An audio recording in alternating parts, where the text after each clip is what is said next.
Fake news is going to fake news even when the fake news gets exposed as fake news. What? It'll all make sense. No, this isn't going to affect your work day today, but very, very slowly but surely, CBS getting rid of Scott Pelley, which is a big media story, and they're all into that. It is going to affect how you consume your information. This is the first shot across the bow of the end of fake news. Well, there's always going to be fake news. There's always going to be propaganda. But the way they do it, and arrogantly doing it, this is the beginning of the end. This is a big deal. So CBS, through 60 Minutes, has fired Scott Pelley. CBS's 60 Minutes show is probably the epitome of agenda-driven propaganda information. That's why this is such a big deal. Right now, you're not going to feel it. Down the road, though, all of these other media sources just got the message. It was coming, and now they hear it loud and clear. Now, when they defunded PBS and NPR, that's a funding thing. That's not, and that wasn't exactly impactful enough to change the direction of information. This one is. Oh, and the reaction from the other media outlets, they are shaking in their boots. We'll get into it. Thanks for finding me, the Wicked Radio live stream, 8 a.m. Eastern Time on X and YouTube and Facebook, and then the replay, but the audio podcast listeners, wherever you like to get those as well. Let's get right to it. Of all sources, and the most interesting take on this is from other mainstream media sources. Just this morning, the Today Show, they did a pretty good wrap-up and description of exactly what happened inside the halls of CBS just yesterday. Here's their take on it from today. This morning, turmoil at 60 Minutes. I'm Scott Pelley. Veteran correspondent Scott Pelley blasting CBS News leadership in a fiery meeting Monday, accusing editor-in-chief Barry Weiss of murdering the revered show, according to a source in the room and an audio recording obtained by NBC News. The tense exchange came during a staff meeting with the brand new 60 Minutes executive producer, technology journalist and documentary maker Nick Bilton, who was... All right, so here's the thing, and it all came down to him blasting their credibility in a meeting. And don't you find it interesting that NBC had a hidden microphone through somebody's phone inside the CBS building to get the copy of it? Just a gross industry. It just is, and that's why this matters so much to them, but eventually will change how we get our information. CNN has an interesting take on CBS firing Scott Pelley, too. Here's what they said and this potato head-looking guy is Brian Stelter. He's their media journalist. Yeah, this is like an underwater earthquake at CBS News. It's not going to be visible on TV right away, but this is bound to have many ripple effects and maybe a legal battle. Scott Pelley has been a 60 Minutes correspondent for more than 2 decades, and tonight he was fired by CBS News management one day after he erupted at a staff meeting and said that his current bosses are not qualified for their jobs. Pelley said current boss is number one being Barry Weiss. She has been criticized because she wants to and is on the record as saying she wants to report more down the middle mainstream news.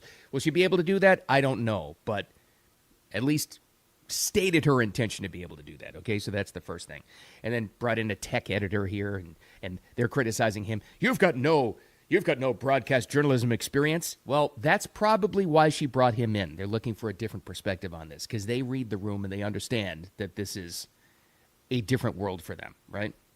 Now let's go to Scott Pelley himself. He has a written statement, and this sums up exactly what's wrong with current middle-of-the-road so-called media journalists. Here's Scott Pelley in his statement about being fired. And nobody wants to see anybody else get fired. It's not a happy thing to go through. We don't want to see that. But here's his statement, and you tell me that he gets it or he doesn't get it. I have been in combat in Afghanistan. I've been in combat in Iraq. Making himself out to be a Marine here. Goes on to say, I've been in the war zone in Ukraine multiple times, risking my life and the happiness of my family because of my devotion to the broadcast. That's part of his statement. Now you hear that and you read that and you think, does he get it? Does he understand why he's not there anymore? Does he understand his own arrogance? Does he look in the mirror? No. And I'm sure he's dedicated to the broadcast, I'm sure, but here's the problem, and this sums it up. He's dedicated to his version, and so many like him, their version of what you should see and hear and do about the news and your information. That's been the problem the entire time. Now, this may have been an internal struggle that got him fired, and in a staff meeting, I don't know how many of us could blast a boss, in a meeting like that and expect not to get fired.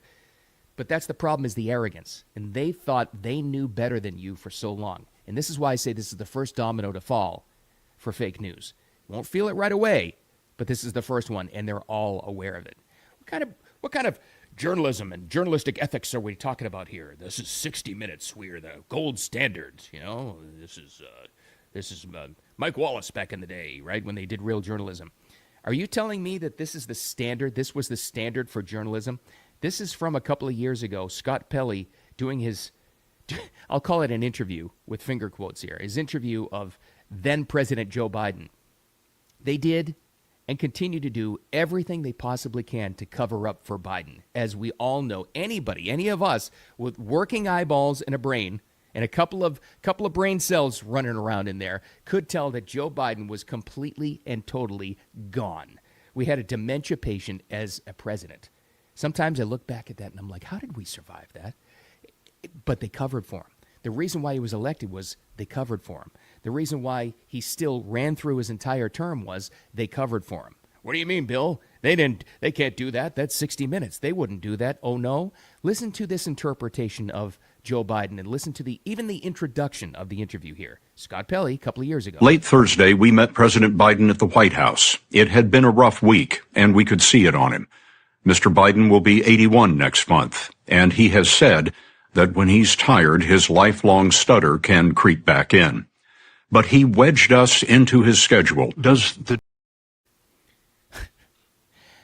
They worked overtime to convince this nation that there was nothing wrong with Joe Biden's brain. When all of that ended, of course, in the debate that ended his career with Trump, obviously. We know all that. But before that, they convinced and they worked overtime to convince this nation that he was okay, that it wasn't, I see. Joe Biden was gone, okay? We understand this now. He was gone mentally. He could hardly walk. How many times did Trump point out the fact that, when he did an appearance, he didn't know where the stage was? The last 2 years of the Biden presidency, Jill Biden had to guide him off. She would run up there and guide him off there so he didn't look like a complete buffoon before the world. And yet, this is the journalistic integrity we're supposed to expect from CBS's 60 Minutes at the time before now. His lifelong stutter. Right. Sure. And you're going to tell us you're the gold standard. Let's go into Scott Pelley a little bit again, and this is from just last year, one of the commencement addresses. This is his take on the world now. This is when people started to become aware of what fake news was and all the garbage and propaganda that they were selling us for so many years, and we were starting to, at least some of us, starting to open our eyes. This is his take on it. Oh, it's an attack. It's an attack on free speech. No, it's not. It's an attack on the speech that you're trying to push on everybody else. This is him last year. But in this moment, this morning, our sacred rule of law is under attack. Journalism is under attack. Universities are under attack. No, they're not.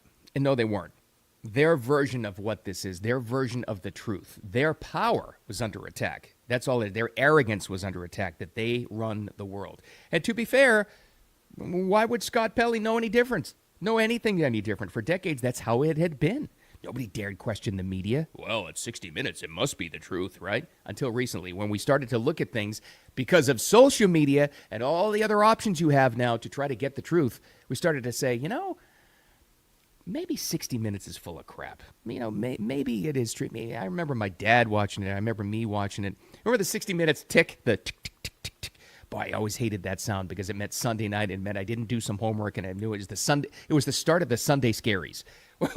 Well, how did we know that it was more than just the Sunday Scaries and you had to go to school or work the next day? It was the scaries of them not being completely truthful, and it got worse and worse as the years went on, even until recently. Here was a famous moment. Let's talk about this 60 Minutes gold standard journalism for just a second. Do you remember the infamous President Trump Leslie Stahl interview where she literally looked at him and she said, no, that's not true. He tried to say, Leslie, they spied on my campaign. We have the proof. Everybody knows that. And she's looking at him going, no. But it got more serious than that. Something really interesting came out of this infamous interview that we'll play the before and after here in a second. This was the first time presidential candidate at the time had done their own side record. Now everybody does it, but Trump started this where they have their own camera crew running while the interview is going on. In other words, they'll only agree to do the interview if they have their own camera crew to record it in real time to make sure you're not selectively edited, which they can do, and they have done to him to make sure everything's on the up and up. This is the first time this was done in a big interview. But here's the beginning of it. This is the arrogance we're talking about. Leslie Stahl looking at Trump going, no, we're 60 Minutes. We can't, no. And then they get into what they didn't air, the laptop. 60 Minutes.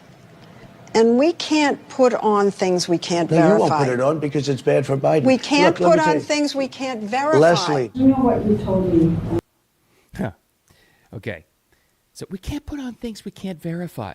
Now I'm going to play for you some of the parts that CBS did not want to air. This got into the Hunter Biden laptop. Do you remember that one? And it's important to put this into context. By the time this interview aired, and they didn't air this part of it, but by the time this 60 Minutes Trump interview aired, the laptop from Hunter Biden had already been verified that it was true and it was real. 60 Minutes did everything they possibly could to cover that up.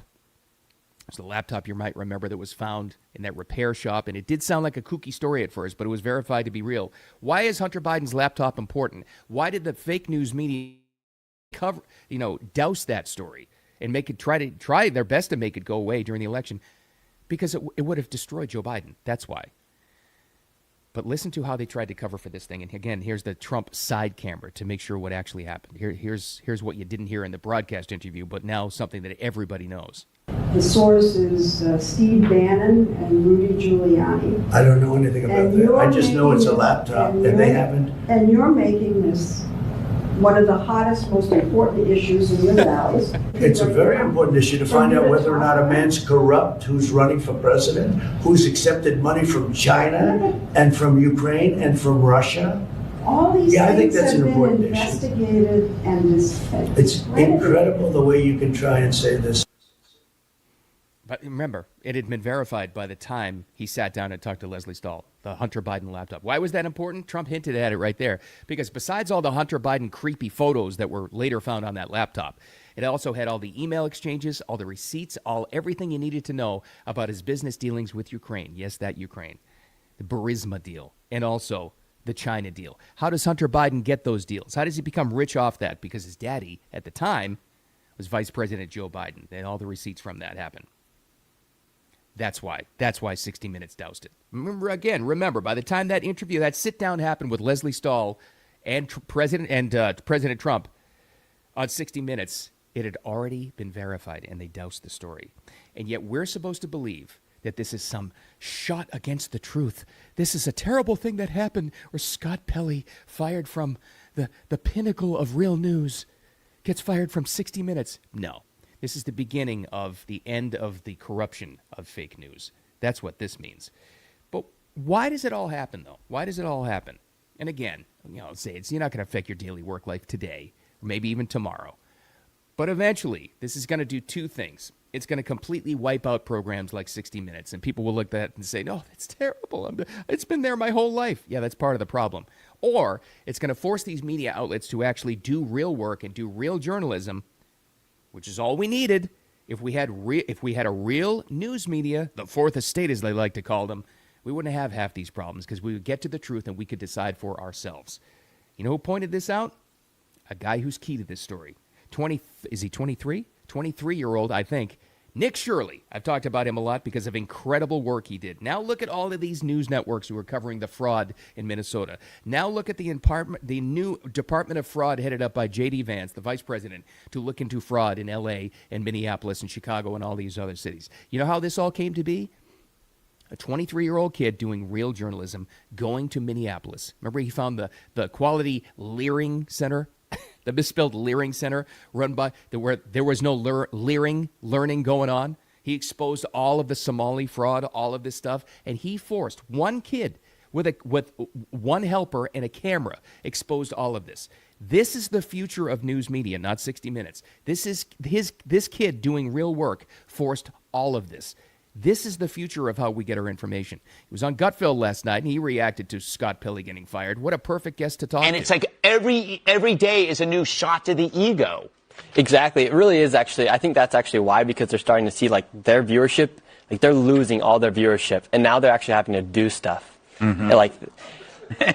Like seriously, they actually have to do stuff because I was just watching them with the hospice fraud. They only had to cover that because I exposed the Minnesota fraud. Right, they did it after you did it. And so they knew about that for so many years, I'm sure, but it doesn't make their side look good. Mm-hmm. And now they're trying to have like fair reporting, and now they're freaking out. Yeah, how dare the... Yeah, they're freaking out, all right. But the freak out is, how dare they do this to us? How dare they? We're the media. Well, you have less power than ever before. So don't let them tell you that this is some sort of attack on free speech or investigative journalism. No. It's an attack on their arrogance and their power and their corruption is all it is, because they have not been telling the truth for years. I've said it before. It's like, no matter what you think of, even if President Trump winds up being a horrible president for the next 2 years, I will always appreciate what he did in waking up people, the start of waking up people to what fake news is, because we started to ask questions and get to the real truth. That's one of the most beneficial things you can ever do for society. And it's just beginning. You got to keep that in mind. But this is a big domino to fall. 60 Minutes are actually looking at itself and saying, you know what, we're not going to do this anymore. And yeah, he was fired in a staff meeting for just being a dick. That's basically what got the guy fired. But they don't fire him if they had the ratings that they used to. I mean, let's keep that in mind here. They don't get rid of Scott Pelley and the reaction to it and all these dominoes to fall if they had the power they used to. That's the real takeaway. Don't let them tell you anything different. It's sad when anybody gets fired, but this is a change that needs to happen. This is good. This is the start of us getting real information. Won't feel it now, but eventually through our media sources you actually will. Hopefully, anyway. I think that's going to happen. All right, I'm out of here. I'm out of material. Get into your workday, your Wednesday. Make it a wicked awesome one. Audio podcast listeners, thank you so much for finding us. Download, subscribe, like, share. What they ask you to do something. Thanks for doing it. And we're live on the live stream Monday through Friday, 8 a.m. Eastern time on X and YouTube and Facebook, and then the replay on there. All over the place. Whatever. You don't need to worry about that. Thanks for finding me. Make it a wicked awesome Wednesday, and I'll talk to you tomorrow.